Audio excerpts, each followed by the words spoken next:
नमस्कार दोस्तों, मैं लाइव आ चुका हूं और आप लोग भी जल्दी से लाइव क्लास को ज्वाइन कर लीजिए। अभी इस क्लास में हम आपको फिजिक्स का 15 को इम्पोर्टेंट सब्जेक्टिव क्वेश्चन बताने वाले हैं। बहुत ही ज़्यादा इम्पोर्टेंट सब्जेक्टिव क्वेश्चन है और इस सब्जेक्टिव क्वेश्चन को अपने जो आपने फेयरवेयर बनाया होगा साइंस का, उसमें आप लोग लिख लीजिएगा क्योंकि ये बहुत ज़्यादा इंपॉर्टेंट क्वेश्चन है।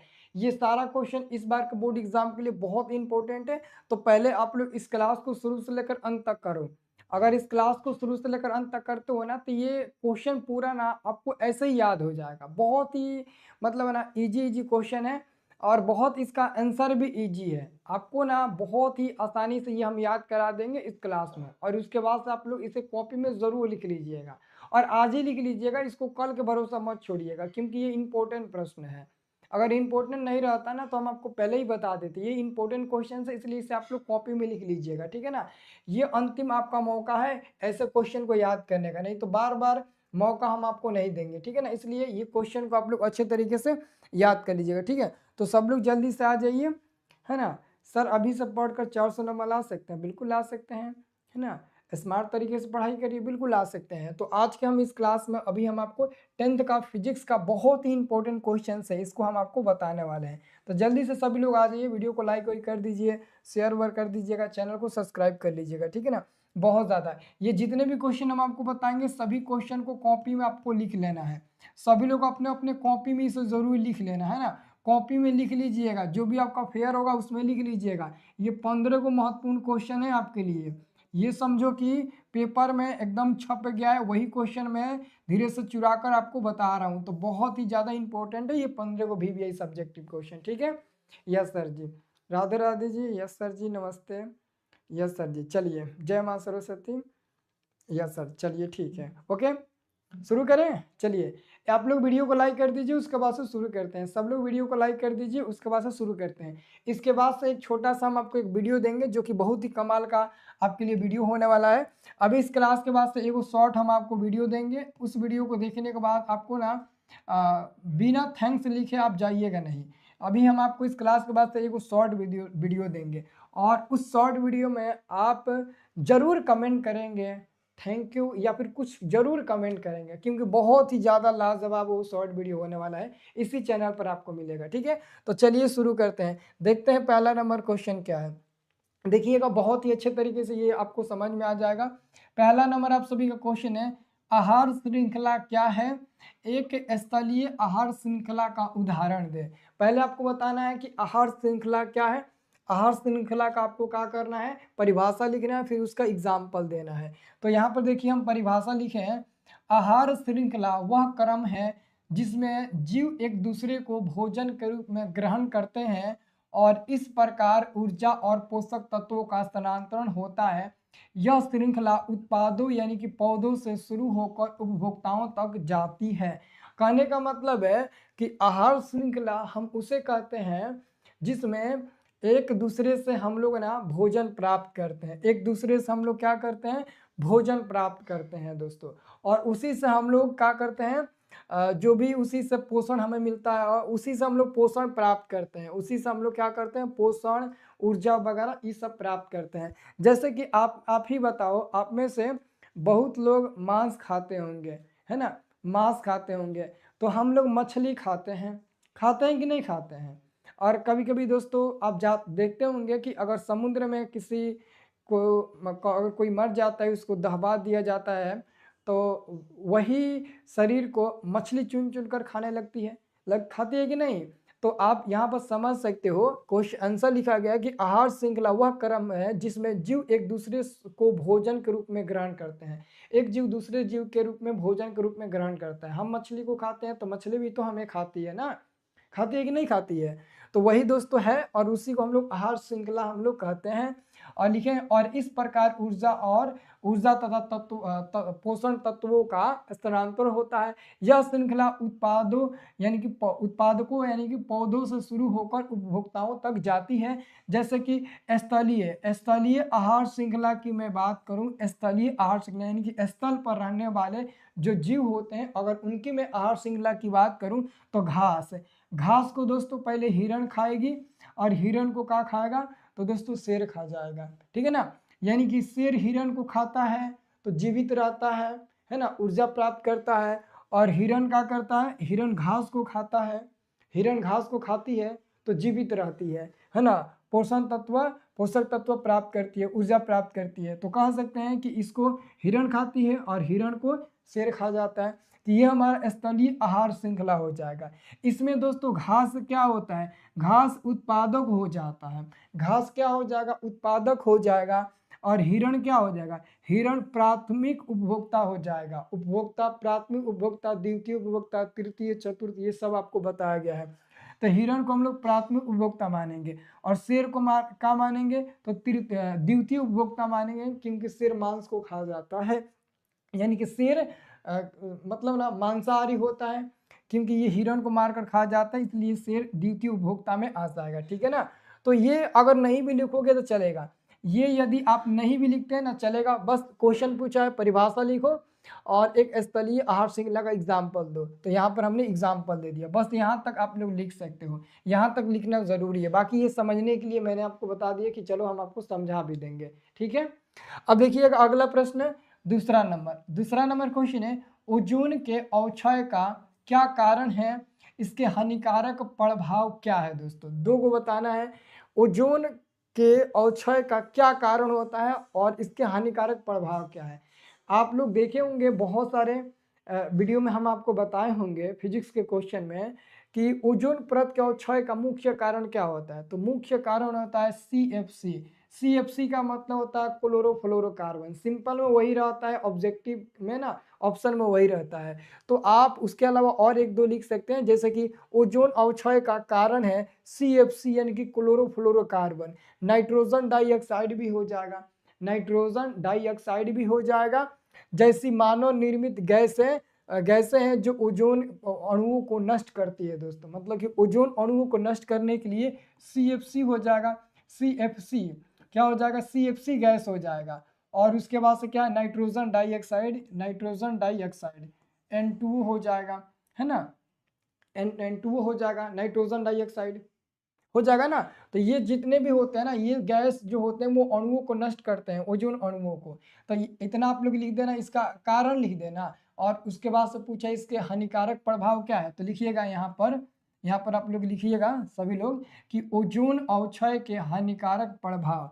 पहला प्रभाव लिखिएगा, पृथ्वी पर पराबैंगनी किरणों का अधिक पहुंचना, है ना। इसी के कारण पृथ्वी पर पराबैंगनी जो किरण होती है ना वो अधिक मात्रा में पृथ्वी पर पहुंचती है, जिसके कारण क्या होता है, त्वचा कैंसर होता है, सनबर्न और आंखों की बीमारियां जैसे मोतियाबिंद हो गया, ये सब उत्पन्न होती है। देखो ये बहुत ही खतरनाक रे है, बहुत ही खतरनाक। पराबैंगनी जो किरण होती है ना वो बहुत ही हानिकारक होती है। अगर ये अधिक मात्रा में पृथ्वी पर आएगा ना तो सबसे पहले त्वचा कैंसर बहुत ज़्यादा होगा, आँख खराब होगा, मोतियाबिंद हो जाएगा। उसके बाद से देखिएगा मानव की प्रतिरक्षा प्रणाली कमजोर होना, ये सब इसी का कारण है। फसलों व वनस्पतियों की उत्पादकता में कमी आ जाती है।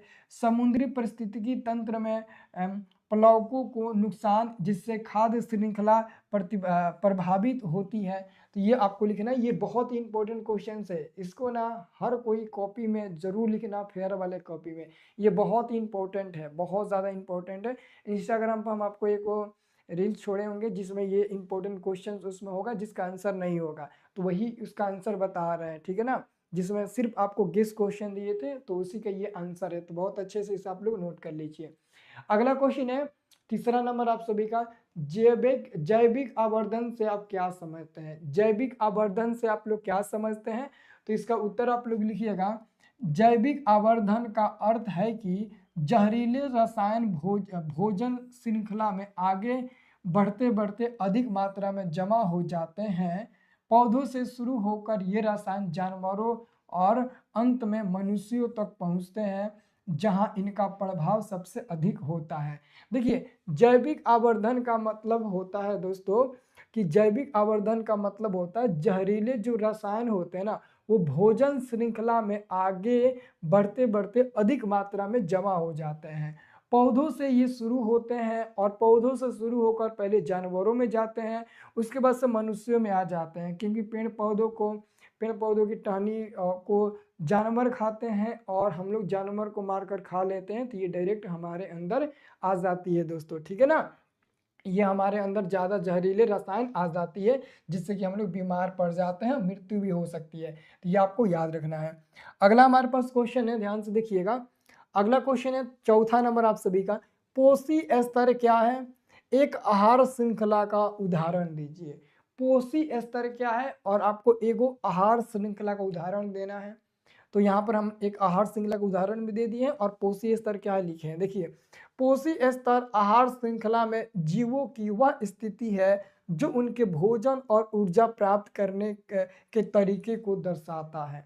मतलब कि दोस्तों, पोषी स्तर वह होता है जो जीवों को ना उसके भोजन प्राप्त करने को दर्शाता है, कि कौन जीव कहाँ से भोजन ग्रहण करते हैं, कहाँ से भोजन प्राप्त करते हैं। जैसे यहाँ पर देख सकते हैं आहार श्रृंखला का उदाहरण, जो हिरण जीव होता है वो घास से भोजन प्राप्त करता है, एनर्जी प्राप्त करता है, पोषक तत्व प्राप्त करता है। और जो शेर होता है वो फटाक से हिरण को मारकर खा जाता है। शेर घास भूसा थोड़ी खाता है जी, शेर घास भूसा नहीं खाता है। शेर क्या खाता है ना। हम तो लगाए हैं, आंख दर्द कर रहा है मतलब। तो ध्यान से देखिएगा, तो ये क्या होगा, शेर घास भूसा नहीं खाता है, शेर हिरण को ही खा जाता है। तो यही हमारा क्या होता है, पोषी स्तर होता है। तो ये बहुत इजी है, इसको अच्छे से लिख लीजिएगा और याद कर लीजिएगा।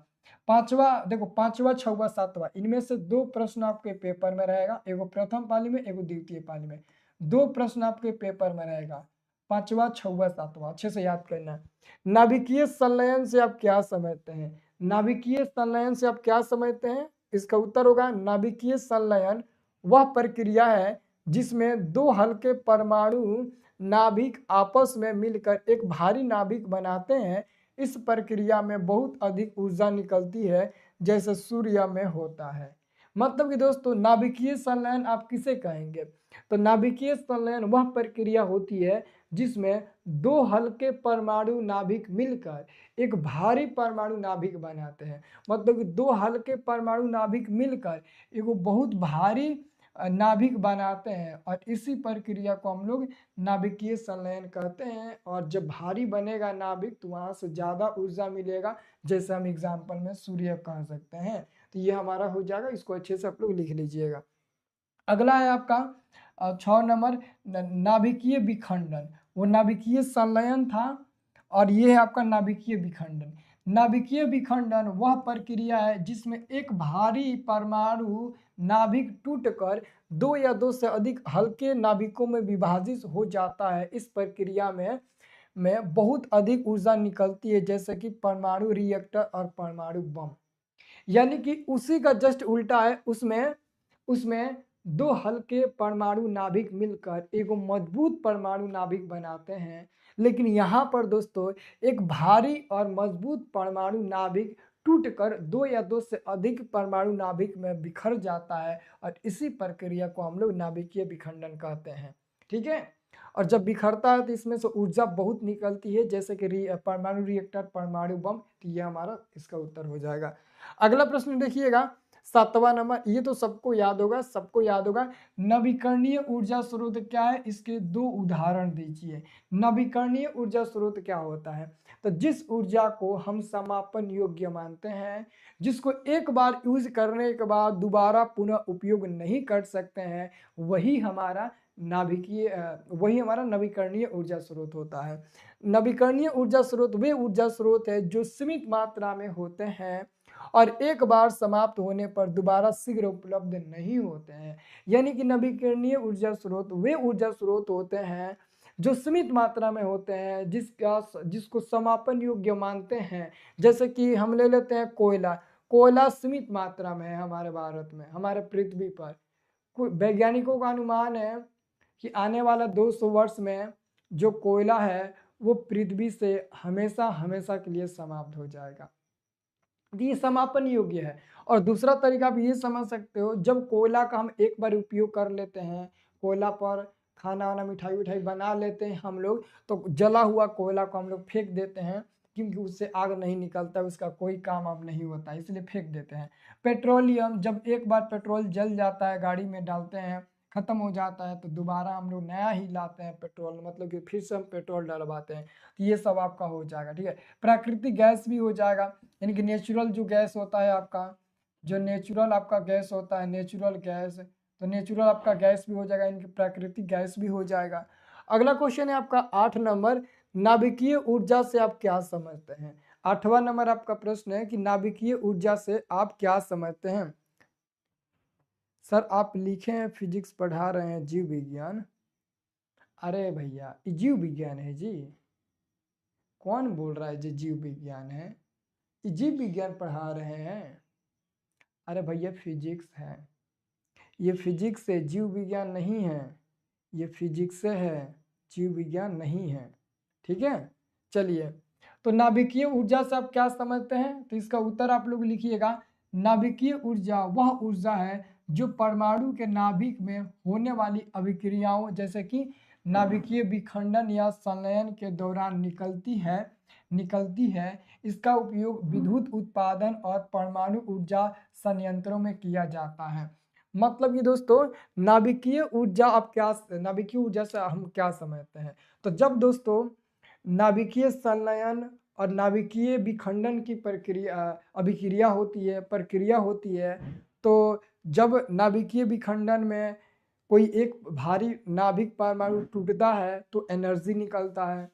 जब नाभिकीय संलयन में दो हल्के परमाणु नाभिक आपस में जुड़कर एक बड़ा और भारी परमाणु नाभिक बनाते हैं तो वहां से जो एनर्जी मिलती है उसी एनर्जी को हम लोग क्या कहते हैं, तो नाभिकीय ऊर्जा कहते हैं। तो ये हमारा उत्तर हो जाएगा, नाभिकीय ऊर्जा हो जाएगा, ठीक है। चलिए अगला क्वेश्चन देखिएगा 9 नंबर, ये प्रश्न है, क्या जीवाश्म ईंधन नवीकरणीय है, कारण दीजिए।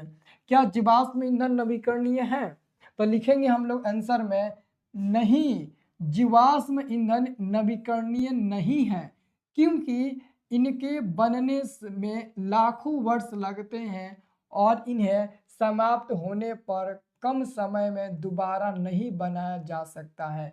यानी कि कहने का मतलब है कि जो जीवाश्म ईंधन होते हैं क्या वो नवीकरणीय होते हैं, तो आंसर लिखेंगे नहीं, जीवाश्म ईंधन नवीकरणीय नहीं होते हैं, क्योंकि जीवाश्म ईंधन को बनने के लिए लाखों वर्ष लग जाते हैं, लाखों वर्ष लग जाते हैं बनने के लिए, ठीक है ना, लाखों वर्ष लग जाते हैं बनने के लिए। और जब इसको समाप्त हम कर देते हैं, जब इसको उपयोग कर लेते हैं तो फिर से उसे हम कम समय में दोबारा नहीं बना पाते हैं। जैसे कि पता होगा कि कोयला को बनाने में लाखों वर्ष लगता है, कोयला का निर्माण ऐसा नहीं होता है 10 दिन में, 1 साल में, 2 साल में, 20 साल में कोयला बन जाता है, लाखों वर्ष लगता है कोयला को बनाने में, है ना। और कोयला दोस्तों इसी से बनता है, जो भी पेड़ पौधे लकड़ी वगैरह ये सब होता है ना पृथ्वी के जमीन के अंदर, पृथ्वी के अंदर धंसा रहता है लाखों करोड़ों वर्ष तक, तो वहीं से वही सब कोयला के रूप में हमारा बनता है, वही कोयला है सब, ठीक है ना। जो भी पेड़ पौधा धंसा रहता है ना जमीन के अंदर, है ना, तो वही क्या होता है, तो कोयला के रूप में ऑलरेडी निकलता है। तो आपको याद रखना है इसको बनाने में लाखों वर्ष लग जाते हैं, लेकिन जब इसका उपयोग कर लेते हैं तो फिर हम कम समय में इसे नहीं बना सकते हैं, ठीक है ना, याद रखना है। अगला है 10 नंबर, विद्युत परिपथ में फ्यूज तार क्यों लगाए जाते हैं। विद्युत परिपथ में फ्यूज तार क्यों लगाया जाता है। आप लोग देखे होंगे हम लोग अपने घर में जो बोर्ड होता है ना उसमें एगो स्विच लगाते हैं, यहाँ एगो बॉल रहता है ना, यहाँ एगो बॉल लगा रहता है, बॉल लगा रहता है ना जी, एगो बॉल लगा रहता है, लगा रहता है ना जी, बॉल एगो लगा रहता है, बॉल लगा रहता है, और यहाँ पर बटन रहता है, ठीक है ना, यहाँ भी प्लग उलग खोसने वाला सब रहता है। तो हम लोग देखते हैं कि एगो उसमें स्विच हम लोग लगाते हैं, एक फ्यूज लगाते हैं। तो फ्यूज क्यों लगाया जाता है, देखिए फ्यूज तार विद्युत परिपथ में सुरक्षा के लिए लगाया जाता है। अधिक धारा या शॉर्ट सर्किट होने पर फ्यूज तार पिघल जाता है और परिपथ टूट जाता है, जिससे उपकरणों और आग लगने से बचाव होता है दोस्तों। यानी कि दोस्तों अगर हम फ्यूज नहीं लगाते तो घर में तार शॉर्ट होता है। देखो फ्यूज हम क्यों लगाते हैं, सिंपल में समझो, यदि हम अपने बोर्ड में फ्यूज न लगाए तो जब घर में तार शॉर्ट होगा ना तो पूरा घर ब्लास्ट हो जाएगा, आग लग जाएगा, पूरा घर खतरे में आ जाएगा। और वही दोस्तों यदि हम फ्यूज लगाए होते ना, तो पता है क्या होता है, जब कहीं एक जगह तार शॉर्ट होता है ना, तो उसका ज़्यादा प्रभाव कहाँ पर पड़ता है, तो इस फ्यूज पर पड़ता है। तो फ्यूजवे ठुस दे उड़ जाता है, फ्यूजवे ठुस से पिघल जाता है, जल जाता है, ख़त्म हो जाता है। और जब बोर्ड में का फ्यूज जल जाता है ना, तो पूरी घर की लाइट बंद हो जाती है, डिम हो जाती है, मतलब कि समझो कि ख़त्म हो जाती है, बंद हो जाती है। तो इसका मतलब ये है कि हम लोग पूरी घर को शॉर्ट सर्किट से बचाने के लिए, है ना, हम एक बोर्डवे में लगा देते हैं स्विच, और यही जो है ना स्विच वो हेल्प करता है पूरे घर में, कहीं भी तार शॉर्ट होता है तो। आप लोग देखते हैं ना, कभी गांव में बारिश उरिश होता है ना, और उसी समय लाइन वाइन आता है, तो गौवा के बिचवा में तार पर आगी जलने लगता है, तार शॉर्ट होने लगता है, तो तार वहाँ शॉर्ट होता है और उसका असर कहाँ जाता है, ट्रांसफार्मर पर जाता है, और भक देना भड़क जाता है ट्रांसफार्मर। तो हम लोग को लगता है कि कुछ दुर्घटना हो गई है, ट्रांसफार्मर भड़क गया, नहीं, ट्रांसफार्मर का फ्यूज खत्म हो गया है। क्योंकि जैसे ही तार शॉर्ट होता है ना, तो अधिक मात्रा में करंट फॉलो होने लगता है, और उससे प्रभाव वहाँ पर ज़्यादा पड़ता है, तो फ्यूज उड़ जाता है। जब वहाँ से फ्यूज उड़ेगा ना, तो पूरा लाइट खत्म हो जाएगा, तो गांव सुरक्षित हो जाएगा, है ना। जो भी आगे दुर्घटना होने वाली थी, अब वो बच जाएगी, है ना। तो यही इसी कारण हम लोग फ्यूज लगाते हैं। अगला क्वेश्चन है 11 नंबर, भू संपर्क तार क्या है, इसका क्या कार्य है। देखिए आंसर देखिए, भू संपर्क तार जिसको हम लोग अर्थिंग तार बोलते हैं। अर्थिंग नहीं समझते हो, अर्थिंग तार समझते हो ना, अर्थिंग वाला तार सब कोई जानता है, अर्थिंग वाला तार। देखो एक आप लोग देखे होंगे, जब हम लोग जूता या चप्पल अगर नहीं पहनेंगे, जैसे कि जमीन पर मान लो हम यहाँ खड़ा है, जमीन पर जूता चप्पल कुछ नहीं पहने हैं, और जब जाएंगे स्विच निकालने ना बोर्ड में का, तो करंट थोड़ा थोड़ा लगेगा। और वही जब हम जूता उता पहन लेंगे ना, तो फिर निकालेंगे ना, तो करंट नहीं लगेगा। क्यों? क्योंकि जूता चप्पल नहीं पहनते ना, तो नीचे से अर्थिंग पकड़ लेता है, फटाक से अर्थिंग पकड़ लेता है। तो वही यहाँ पर समझिएगा, वही है भूसंपर्क तार जिसको अर्थिंग तार बोलते हैं। वह तार है जो विद्युत उपकरणों के धातु भाग को पृथ्वी से जोड़ता है, जो धातु वाले भाग उसको पृथ्वी से जोड़ता है।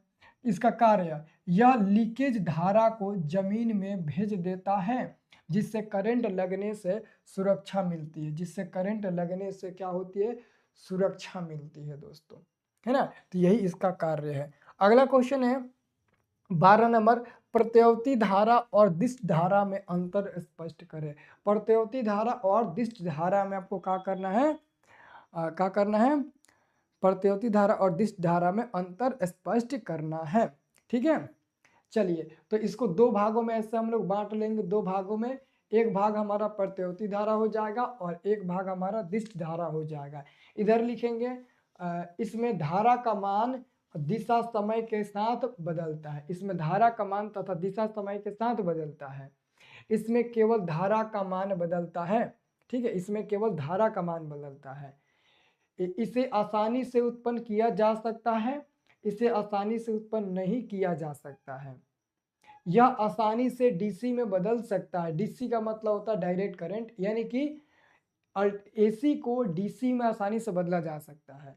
यह आसानी से डीसी में बदल जाता है, यह आसानी से एसी में नहीं बदलता, यानी कि डायरेक्ट करंट को आसानी से अल्टरनेटिंग करंट यानी कि एसी में नहीं बदल सकते हैं। और देखिए यह डीसी की अपेक्षा अधिक घातक होता है, और यह एसी की अपेक्षा कम घातक होता है। मतलब कि जो प्रतिरोधी धारा होता है ना, वो बहुत ही अधिक घातक होता है, जबकि यह बहुत अधिक घातक नहीं होता है। ठीक है, यह चालक के सतह पर प्रवाहित होता है, यह चालक के अंदर प्रवाहित होता है। तो 5 गो इसमें 5 गो इसमें हमने आपको ऑलरेडी बता दिया, 5-5 को दोनों में है, और ये बहुत ही इजी है अंतर। ये कौनों किताब में इतना इजी नहीं दिया होगा, तो आपको याद करने में बहुत आसानी होगी। आइए अगला क्वेश्चन आपको बताते हैं 13 नंबर। 13 नंबर आप सभी का क्वेश्चन है, विद्युत चुंबकीय प्रेरण से आप क्या समझते हैं। विद्युत चुंबकीय प्रेरण से आप क्या समझते हैं? तो उत्तर लिखिएगा, जब इसका उत्तर लिखिएगा, जब किसी चालक यानी कि कंडक्टिंग कॉइल है ना, जब किसी चालक से जुड़े चुंबकीय फ्लक्स मैग्नेटिक फ्लक्स में परिवर्तन किया जाता है तो उस चालक में विद्युत धारा या विद्युत वाहक बल उत्पन्न हो जाता है। इसी घटना को विद्युत चुंबकीय प्रेरण कहते हैं।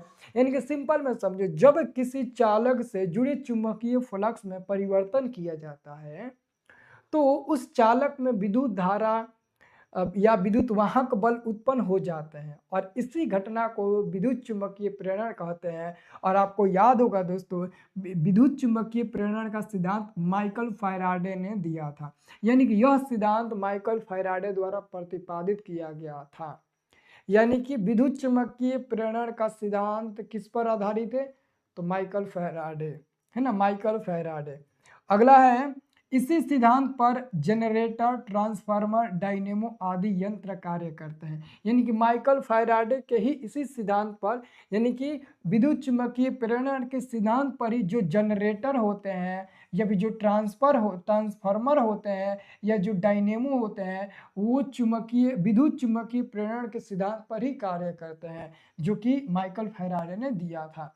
ठीक है, अगला प्रश्न है आपका 14 नंबर प्रश्न है, फ्लेमिंग के दक्षिण हस्त नियम लिखें। फ्लेमिंग के दक्षिण हस्त नियम, और उसका फिगर भी आपको बना देना है। यहाँ पर आपको फिगर भी दिख रहा है, ठीक है ना, मैं आपको फिगर भी ऑलरेडी दिखा देता हूँ।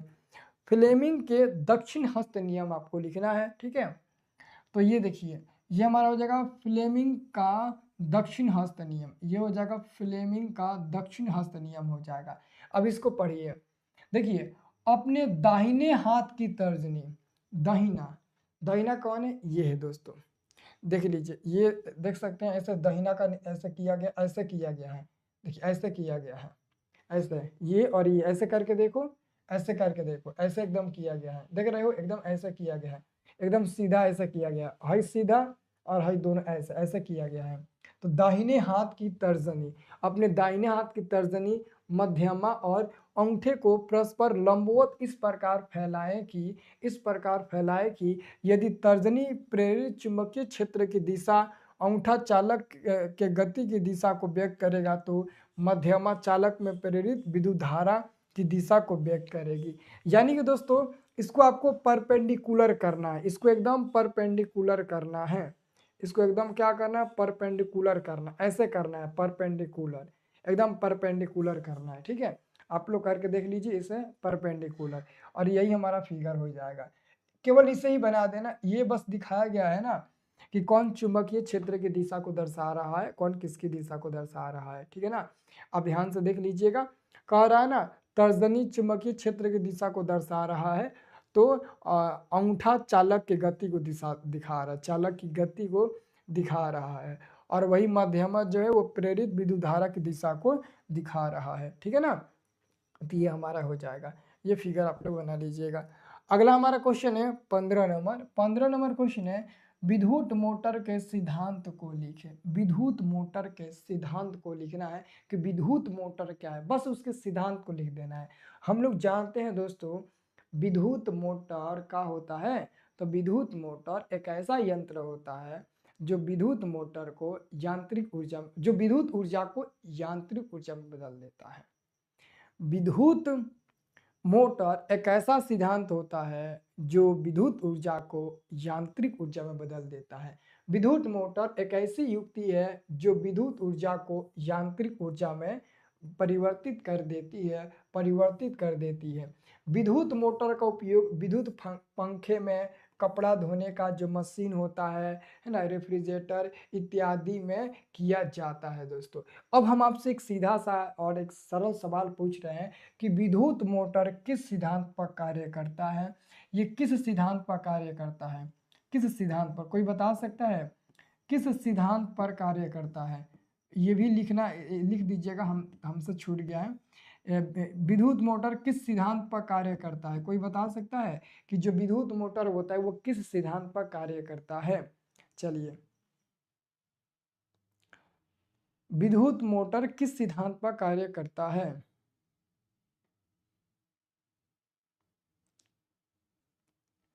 विद्युत मोटर चुंबकीय किस पर? चुंबकीय क्षेत्रफल पर नहीं।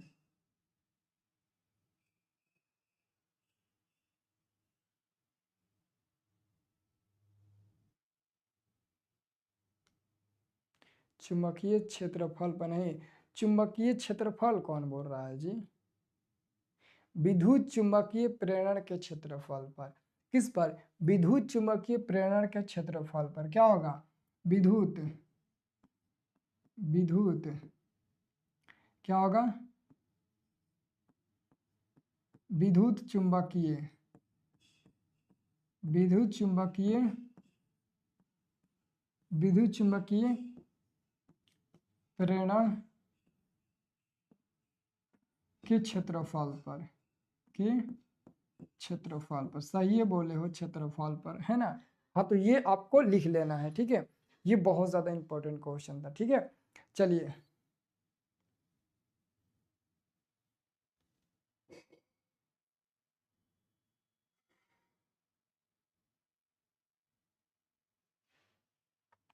नहीं, देखो हम ये नहीं बोलते हैं।